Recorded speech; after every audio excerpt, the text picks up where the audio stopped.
Je voudrais vous parler de salut et de ce merveilleux salut que le Seigneur nous a donné. Et je lirai dans 1 Pierre chapitre 1er verset 3. Béni soit Dieu le Père de notre Seigneur Jésus-Christ, qui selon sa grande miséricorde nous a régénérés pour une espérance vivante par la résurrection de Jésus-Christ d'entre les morts, pour un héritage qui ne se peut ni corrompre, ni souiller, ni flétrir, lequel vous est réservé dans les cieux. À vous qui par la puissance de Dieu êtes gardés par la foi pour le salut, prêts à être révélés dans les derniers temps. C'est là ce qui fait votre joie, quoique maintenant, puisqu'il le faut, vous soyez attristés pour un peu de temps par diverses épreuves, afin que l'épreuve de votre foi, plus précieuse que l'or périssable, qui cependant est éprouvé par le feu, et pour résultat la louange, la gloire et l'honneur, lorsque Jésus-Christ apparaîtra. Lui que vous aimez sans l'avoir vu, en qui vous croyez sans le voir encore, vous réjouissant d'une joie ineffable et glorieuse, parce que vous obtiendrez le salut de vos âmes pour prix de votre foi. Les prophètes qui ont prophétisé touchant la grâce qui vous était réservée ont fait de ce salut l'objet de leur recherche et de leur investigation, voulant sonder l'époque et les circonstances marquées par l'Esprit de Christ qui était en eux, et qui attestait d'avance les souffrances de Christ et la gloire dont elles seraient suivies. Il leur fut révélé que ce n'était pas pour eux-mêmes, mais pour vous, qu'ils étaient les dispensateurs de ces choses que vous ont annoncées maintenant, ceux qui vous ont prêché l'Évangile par le Saint-Esprit envoyé du ciel, et dans lesquels les anges désirent plonger leur regard. Si l'épître de Pierre nous parle de la souffrance, c'est son thème principal, néanmoins, l'apôtre Pierre ici aborde le thème du salut, et de ce si grand salut. Pierre ici va écrire à des chrétiens qui sont dispersés et qui ont été élus selon la préscience de Dieu par la sanctification de l'Esprit, afin que ces chrétiens deviennent obéissants et qu'ils participent à l'aspersion du sang de Jésus.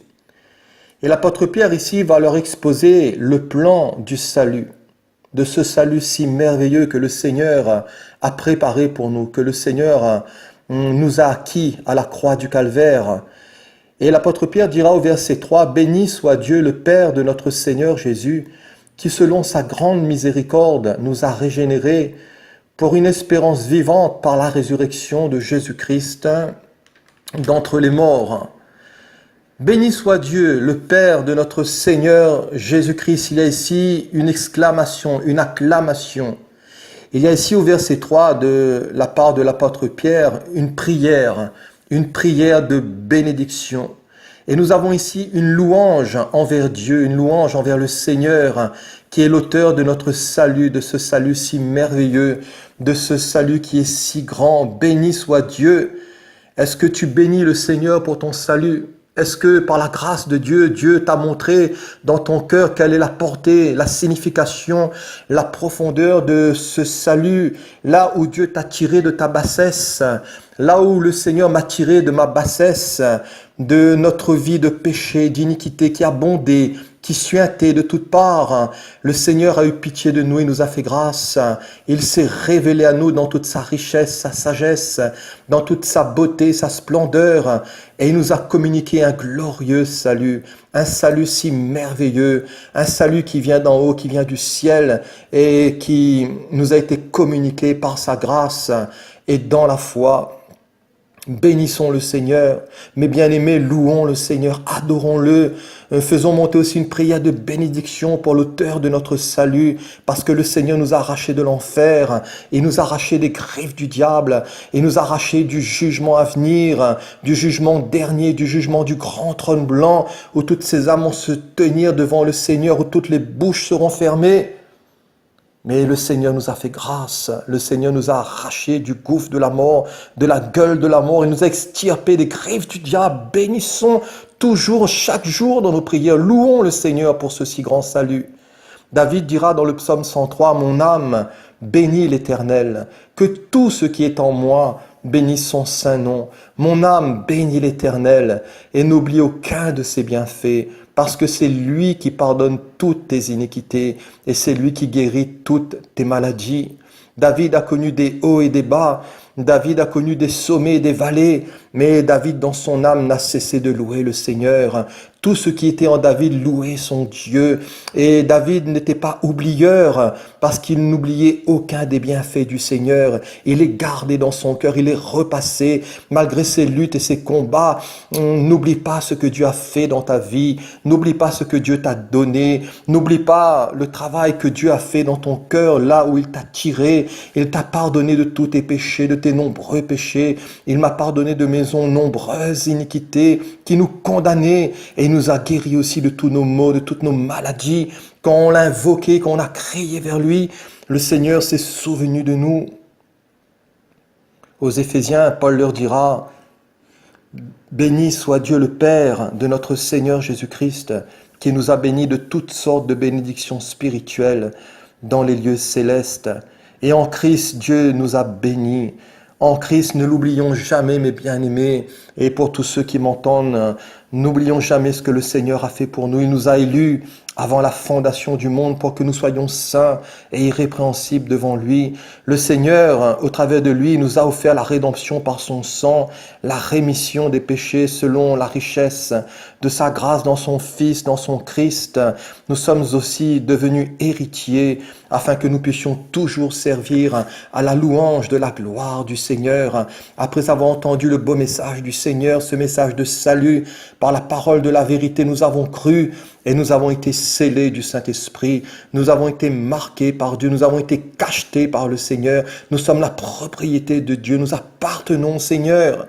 Et les intentions de Dieu pour nous, les projets de Dieu pour nous concernant le salut a été immense, a été incommensurable, a été sans commune mesure. C'est un salut qui est très grand. Et l'Épître aux Hébreux dira, mais comment échapperons-nous en négligeant un si grand salut? Ne néglige jamais ce salut, mon bien-aimé. Ne méprisons jamais ce que le Seigneur a fait pour nous, comme ces Israélites qui souvent ont régimbé, ils sont retombés dans l'incrédulité, dans l'endurcissement, et le Seigneur n'a pas été content avec eux, et ils ont subi les conséquences de leurs péchés.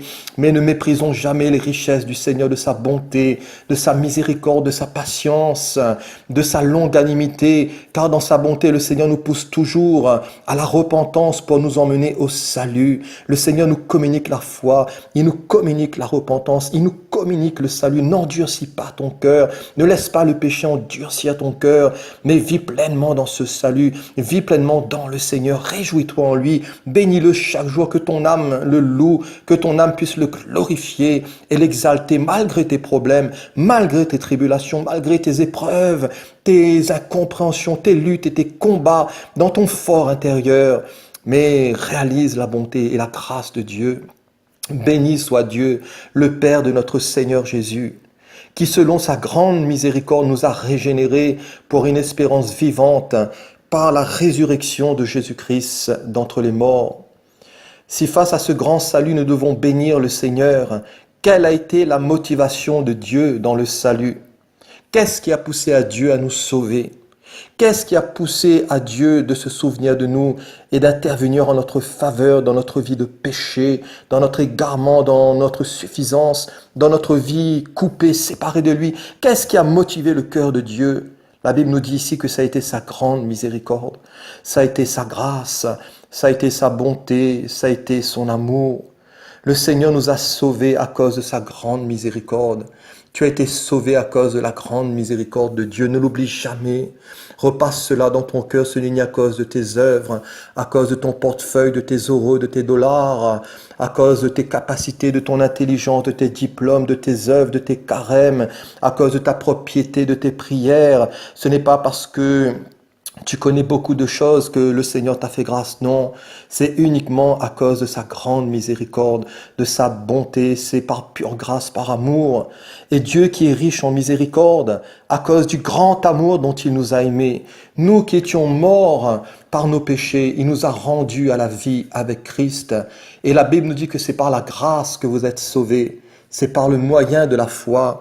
Et cela ne vient pas de vous, mais c'est le don du Seigneur, c'est le don de Dieu. Ce n'est point par les œuvres afin que personne ne se glorifie.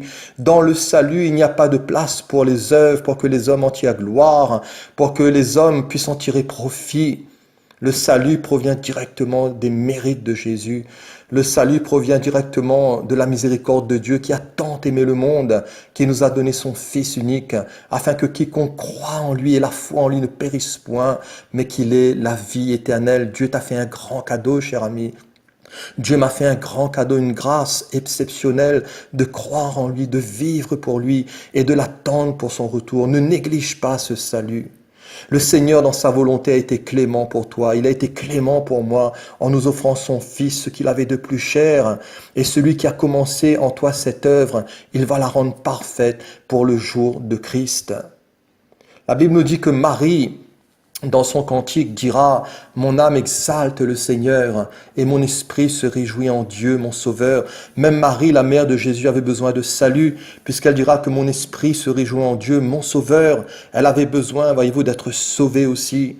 Mais le Seigneur lui a été favorable à Marie. Le Seigneur lui a été clément. Le Seigneur a fait pour elle de grandes choses. Le Seigneur a fait éclater sa gloire dans sa vie en la choisissant, en faisant d'elle la mère de l'élu du Seigneur, et son nom est saint, dira-t-elle, et sa miséricorde s'étend d'âge en âge sur tous ceux qui le craignent. Et Marie ici loue le Seigneur, elle reconnaît sa miséricorde, elle reconnaît la bonté du Seigneur. Et si face à ce si grand salut, nous devons bénir le Seigneur à cause de sa miséricorde, quelle a été l'œuvre de Dieu dans le salut?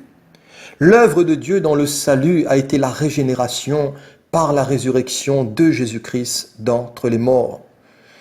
Béni soit Dieu le Père de notre Seigneur Jésus-Christ qui, selon sa grande miséricorde, nous a régénérés pour une espérance vivante par la résurrection de Jésus d'entre les morts. Et à cause de sa miséricorde, le Seigneur a voulu changer notre vie. Le Seigneur a voulu nous donner une vie nouvelle. Il a voulu nous faire naître de nouveau. Il a voulu nous accorder la régénération. Le Seigneur a voulu nous visiter d'en haut. Il a voulu nous toucher, nous changer. Il a voulu nous visiter. Et à titre, Paul dira que Dieu nous a sauvés, non à cause des œuvres de justice que nous avions faites, mais selon sa miséricorde par le baptême de la régénération et le renouvellement du Saint-Esprit. Et le Seigneur nous a fait passer par le bain purificateur de la nouvelle naissance, par son Saint-Esprit. C'est le Seigneur qui accomplit ce travail, cette œuvre de régénération. Le Seigneur est venu enlever notre cœur mauvais, notre esprit qui était coupé de Dieu, notre esprit qui était vivant mais dans la mort, qui était séparé du Seigneur. Mais le Seigneur a voulu nous reconnecter avec lui. Et la vie nouvelle émerge de la nouvelle naissance. Et la loi de l'esprit de vie en Jésus nous a franchis de la loi du péché et de la mort. La loi de l'esprit de vie qui se trouve dans le Christ est venue et nous a franchis de la loi du péché et de la mort, chose qui était impossible à la loi parce que la chair la rendait sans force, chose qui était impossible à la loi à cause de la faiblesse de notre chair, mais aussi à cause de la virulence du péché qui habite dans nos membres. La loi n'a pas pu changer notre vie. La loi n'a pas pu changer notre esprit. La loi n'a pas pu nous donner un esprit nouveau. La loi n'a pas pu nous recréer et faire de nous de nouvelles créatures, de nouvelles créations dans l'esprit. Seul le Seigneur, l'esprit, a pu faire cela dans notre esprit. Jésus est venu habiter dans notre esprit. Jésus veut venir te recréer. Jésus veut venir te sauver. Jésus veut venir habiter en toi. Il veut venir tabernacler dans ta vie. Il veut te donner le salut parce qu'il n'y a de salut en aucun autre si ce n'est qu'en lui. Le Seigneur veut faire toutes choses nouvelles dans ta vie, non pas par les principes de la loi, des commandements de Moïse, par une certaine moralité, en essayant d'appliquer certaines règles, mais le Seigneur veut révolutionner ta vie, il veut vivre en toi, il veut que tu puisses vivre en lui, comme le cep et le sarment fusionnent, ne forment qu'un. Le Seigneur veut que sa vie puisse couler en toi, et tu vas marcher dans cette vie puissante de résurrection, de gloire. Le Seigneur va te transformer à son image de gloire en gloire, comme par le Seigneur l'Esprit. Dieu a un plan de purification, de régénération. Le Seigneur veut te nettoyer au fond de ton cœur. Il veut enlever la crasse, la souillure, l'iniquité, tous les angles morts. Il veut te purifier, te délivrer de tout ce qui fait encore ta misère. Il veut te donner cette vie puissante de résurrection pour que tu triomphes avec lui, pour que tu puisses marcher constamment vainqueur sur le péché, sur l'alcool, sur le vice, sur l'impureté, sur le mensonge, sur la rapine, sur l'iniquité, sur toute ta vaine manière de vivre. Mais pour cela, il faut naître de nouveau. Jésus l'a dit à Nicodème, pourtant Nicodème connaissait bien la loi, mais cet homme n'était pas régénéré. Cet homme n'avait pas été reconnecté avec Dieu dans son esprit. Cet homme pratiquait tout simplement la loi de Moïse, mais le principe de vie, de l'esprit de vie n'habitait pas en lui, mais le Seigneur veut habiter en toi par son esprit. Il faut que tu naisses de nouveau. Tu feras ainsi partie de la maison de Dieu. Tu feras partie de l'église du Seigneur. Laisse Jésus venir habiter dans ton cœur. Invite-le, appelle-le, invoque-le. Dis Jésus, j'ai besoin de toi. Je suis perdu, je ressens ma perdition. Je sais que si je meurs à l'instant, je serai dans la honte parce que je suis sale, parce que je n'ai pas revêtu ton vêtement. Je ne suis pas revêtu de toi, Jésus. Je le sais dans ma vie parce que je pèse sciemment. Je vis dans les ténèbres, dans le mensonge, dans l'occultisme, dans la magie. Je vis dans l'idolâtrie, dans les jeux du hasard. Je vis dans le mal, mais viens me sauver, viens me donner ton salut, viens habiter dans mon cœur. Le salut, c'est toi, Jésus. Le salut, ce n'est pas une religion. Le salut, ce n'est pas un système, ce n'est pas une congrégation. Le salut, ce n'est pas un prêtre, un pasteur. Le salut, ce n'est pas un homme. Le salut, c'est le Seigneur Jésus. Si tu acceptes Jésus dans ta vie, tu acceptes le salut. Le Seigneur nous a régénérés pour une espérance vivante par la résurrection de Jésus-Christ d'entre les morts. Par la résurrection de Jésus, nous avons été régénérés pour une espérance vivante. Et si Christ n'était pas ressuscité, la Bible nous dit que notre foi serait vaine. Christ serait comme le commun des mortels, comme tous les autres prophètes des autres religions. Mais Jésus a démontré sa divinité, sa supériorité, sa suprématie. Et Dieu le Père, par le Saint-Esprit, l'a relevé de la mort. Et notre prédication maintenant n'est plus vaine, mais elle est efficace par la vertu de Dieu, par la puissance du Saint-Esprit. Si Christ n'était pas ressuscité, notre foi serait vaine, nous serions encore dans nos péchés. Et ceux qui seraient morts en lui seraient encore perdus. Et l'apôtre dira, si c'est dans cette vie seulement que nous espérions en Christ, nous sommes les plus malheureux de tous les hommes. Et si les morts ne ressuscitent pas, faisons comme tout le monde. Faisons comme les sans-dieux, comme les païens, mangeons, buvons, en profitons de cette vie. Mais il existe une résurrection et Christ est ressuscité des morts. Il est les prémices de ceux qui sont morts. Et comme tous meurent en Adam, de même aussi tous revivons en Christ. Notre baptême est une identification dans la mort et dans la résurrection de Jésus. Nous mourrons pour renaître à une vie nouvelle. Et dès à présent, nous pouvons jouir d'un salut présent, d'un salut permanent. Si Jésus habite dans ton cœur, le salut y est. Tu as le salut, tu possèdes le salut. Parce que le salut, c'est une personne, c'est Jésus, je viens de le dire. Je ne vais pas le répéter, mais le salut, c'est Christ. Le salut est en lui. Si tu as Jésus, tu as la vie. Si tu n'as pas Jésus, tu n'as pas la vie, mais la colère de Dieu demeure sur toi. Et en Christ, nous jouissons d'un salut présent et d'un salut permanent. Et il est dit au verset 8, « Lui que vous aimez sans l'avoir vu, en qui vous croyez sans le voir encore, vous réjouissant d'une joie ineffable et glorieuse. » Et à Thomas, le Seigneur dira, « Heureux ceux qui n'ont pas vu, mais qui ont cru. » La joie de posséder Jésus, c'est la joie de posséder l'avenir, c'est la joie de posséder l'héritage glorieux, c'est la joie de posséder l'éternité. Nous le possédons déjà à l'instant quand on a le Fils dans notre cœur, quand Jésus habite en nous par la foi, quand nous nous sommes repentis, quand nous nous sommes convertis à Dieu en abandonnant les idoles, en nous détournant de nos péchés, en abandonnant nos iniquités. Oui, le Seigneur est venu en nous et le Seigneur veut venir en toi. Christ vit en nous. As-tu la vie, cher ami? As-tu reçu le Fils de Dieu? Tu peux le recevoir, tu peux maintenant l'accepter, tu peux l'aimer et tu peux aussi croire en lui. Si nous devons bénir le Seigneur, si nous devons louer le Seigneur pour ce si grand salut, si la motivation de Dieu dans le salut a été sa miséricorde, si l'œuvre de Dieu dans le salut a été la régénération par la résurrection de Jésus-Christ, si nous pouvons jouir dès à présent de ce salut, l'héritage de ce salut a été annoncé aussi par les prophètes. Et au verset 10 de notre lecture, il est dit que face à la grâce qui nous a été réservée, les prophètes ont fait de ce salut l'objet de leur recherche et de leur investigation, voulant sonder l'époque et les circonstances marquées par l'Esprit de Christ qui était en eux. Et c'est poussé par le Saint-Esprit que ces hommes ont parlé de la part de Dieu. Ces hommes, ces prophètes, aspiraient à en savoir davantage concernant Christ et concernant son œuvre, mais ils sont tous morts avant sa venue. Et les vérités autrefois voilées pour les prophètes, ces vérités maintenant nous sont clairement révélées. Et c'est un privilège. Est-ce que tu réalises que tu vis dans la dispensation de la grâce? Est-ce que tu réalises que ces prophètes, tout ce qu'ils ont cherché à connaître, à scruter concernant le Messie, concernant sa venue, concernant son œuvre, nous l'avons pleinement reçu. Cela nous a été pleinement révélé. Eux, ils ont cherché à comprendre. Mais nous pouvons, nous, maintenant comprendre ce qui était voilé aux prophètes. Et la grâce et les bienfaits qu'ils ont annoncés sont maintenant pour nous. Et quel privilège! Cette œuvre, ces révélations étaient si belles que les anges même désiraient y plonger leur regard. Ce salut, ce Jésus, qui serait-il? Qui serait cette personne et quand viendrait-il? Les prophètes de l'Ancien Testament étudiaient leurs propres écrits afin d'en savoir plus sur le salut promis.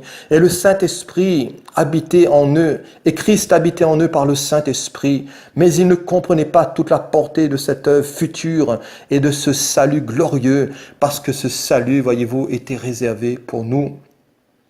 Si l'héritage de ce salut a été annoncé par les prophètes, cet héritage, c'est aussi un héritage de foi. Au verset 5, il est dit à vous qui par la puissance de Dieu êtes gardés par la foi pour le salut. Verset 7, afin que l'épreuve de votre foi, plus précieuse que l'or périssable. Verset 8, lui que vous aimez et en qui vous croyez sans le voir encore. Verset 9, parce que vous obtiendrez le salut de vos âmes pour prix de votre foi. Si l'héritage de ce salut a été annoncé par les prophètes, cet héritage, c'est aussi un héritage de foi. Et la foi est nécessaire pour plaire à Dieu. La foi est essentielle pour tirer profit de la bonne nouvelle du Seigneur. Et l'Épître aux Hébreux, parlant de l'incrédulité du peuple d'Israël, dira que cette bonne nouvelle nous a été aussi annoncée aussi bien qu'à eux. Mais la parole qui leur fut annoncée ne leur servit à rien parce qu'elle ne trouva pas de la foi chez ceux qui l'entendirent. Mais pour nous qui avons cru, nous entrons dans le repos. Imitons, mes bien-aimés, tous ceux qui ont eu la foi. N'imitons pas ceux qui ont demeuré dans l'incrédulité, ceux qui se sont détachés du Seigneur, ceux qui sont retournés dans la boue, dans leur vomi. Mais imitons tous ceux qui, par la foi et par la persévérance, héritent des promesses. Ne nous relâchons pas. Ce n'est pas le temps de se relâcher. Jésus revient bientôt. Un héritage délicieux nous est acquis, une belle possession nous est accordée. Ne fais pas l'impasse sur cet héritage qui est un héritage de foi, un héritage de salut que le Seigneur a prévu pour toi. Christ habite dans nos cœurs par la foi et garde ce Christ, garde sa parole, garde-le envers et contre tout. Si l'héritage de ce salut a été annoncé par les prophètes, si l'héritage de ce salut a été un héritage de foi, cet héritage est éprouvé aussi par l'épreuve.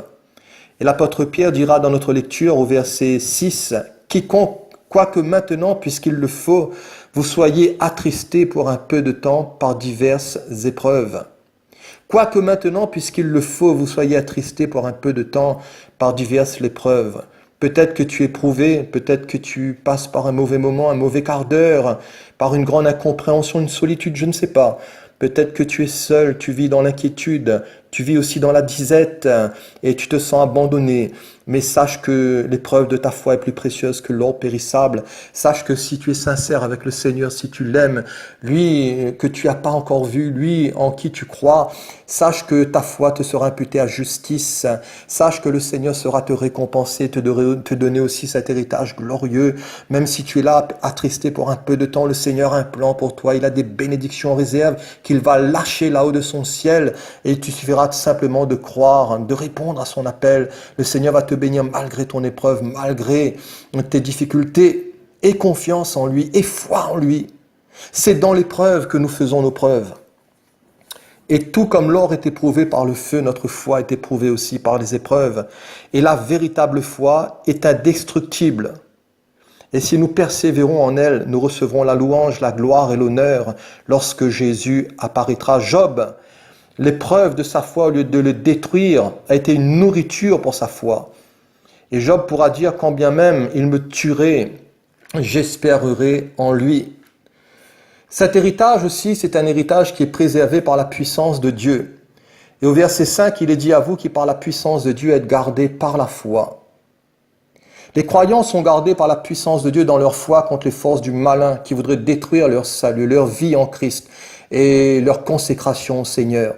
L'apôtre Paul, dans 2 Timothée 4, emprisonné, et lui aussi qui était là dans un moment de difficulté intense, il dira que le Seigneur me délivrera de toute œuvre mauvaise et il me sauvera pour me faire entrer dans son royaume céleste. Le Seigneur veillait sur Paul et le Seigneur allait le délivrer malgré qu'il était emprisonné et le Seigneur allait le délivrer encore de toute œuvre mauvaise, du malin, des pièges du diable pour le sauver et pour le faire entrer où? Dans son royaume céleste, dans le ciel, dans la gloire à venir.